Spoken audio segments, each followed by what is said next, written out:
The Life and Legacy of Martin Luther King, Jr. In the quiet rhythm of time, there are names that never fade, names that rise beyond history and become something more than human.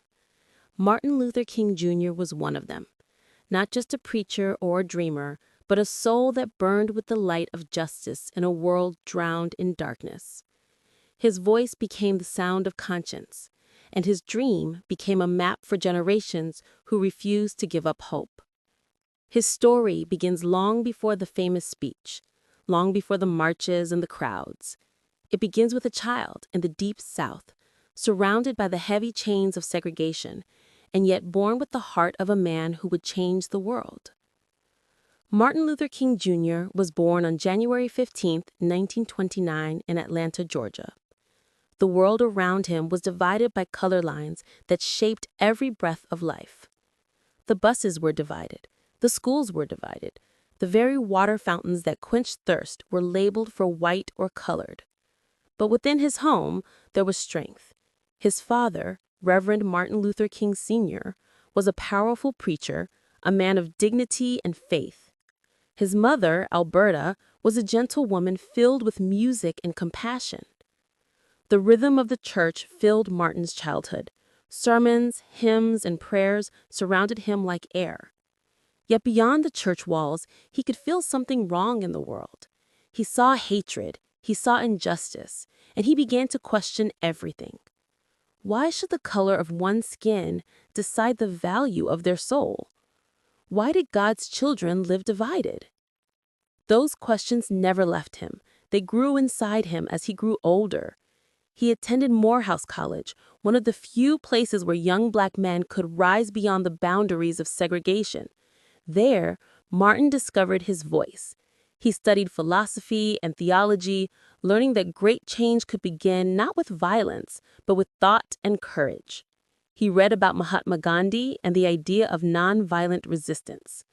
Gandhi's belief that peace could defeat power became Martin's guiding light.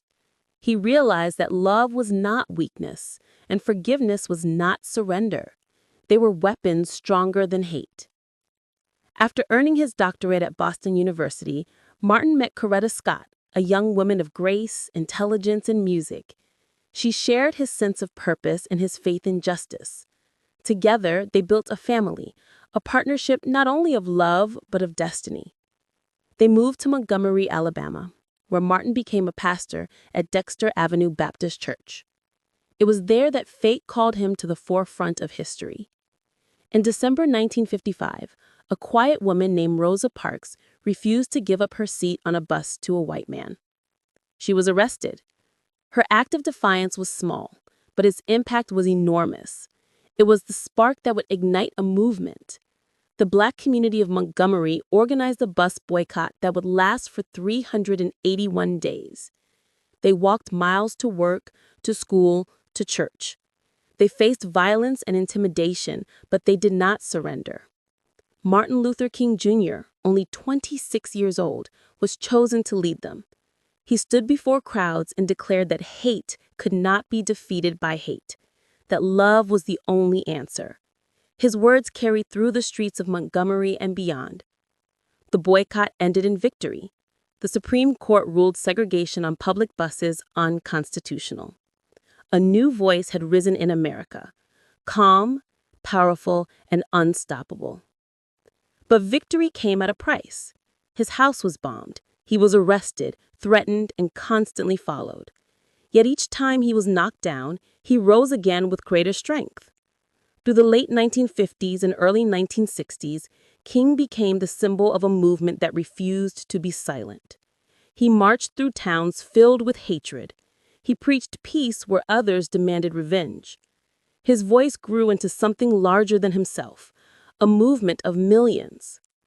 In 1963, that voice reached the steps of the Lincoln Memorial in Washington, D.C. More than 250,000 people gathered in the heat of August, waiting to hear his message.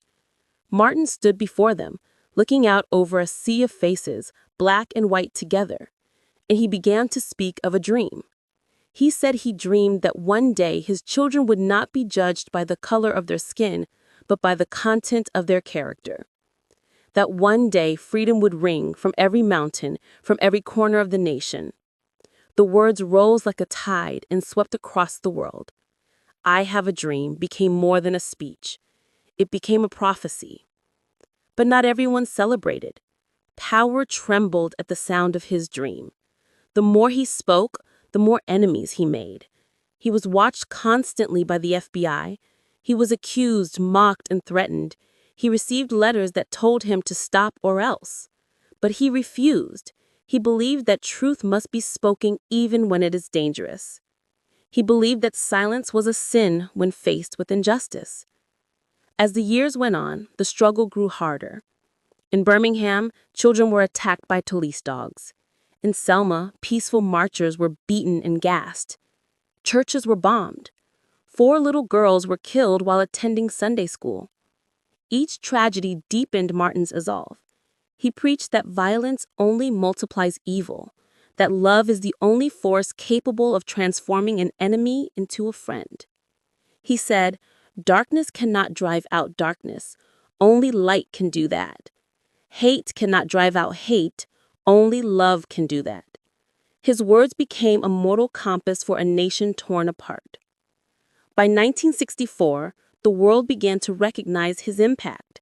He was awarded the Nobel Peace Prize. He used the moment not for glory, but to remind the world that his dream was still unfinished. He said the prize was not for him, but for the movement and the millions who walked beside him. But behind his calm smile, he was tired.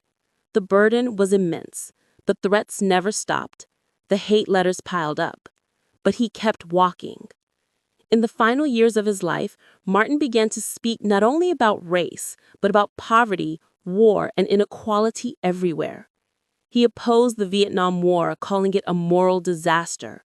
He said that a nation that spends more money on war than on programs of social uplift was approaching spiritual death.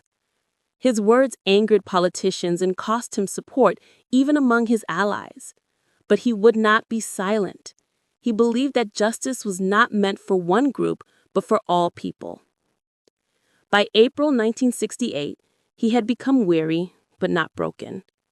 He traveled to Memphis, Tennessee to support striking sanitation workers who demanded fair wages and dignity. He gave a speech on the night of April 3rd, unaware it would be his last. He told the crowd that he had been to the mountaintop and had seen the promised land. He said he might not get there with them, but that as a people, they would reach it someday. Those who listened felt something prophetic in his words. The next evening, April 4th, as the sun set over Memphis, Martin Luther King Jr. stood on the balcony of the Lorraine Motel. A single shot echoed through the air. The dreamer fell. The world froze in grief. News spread like wildfire. Cities mourned. Crowds wept and raged. A man who preached peace had been taken by violence. But even in death, he could not be silenced.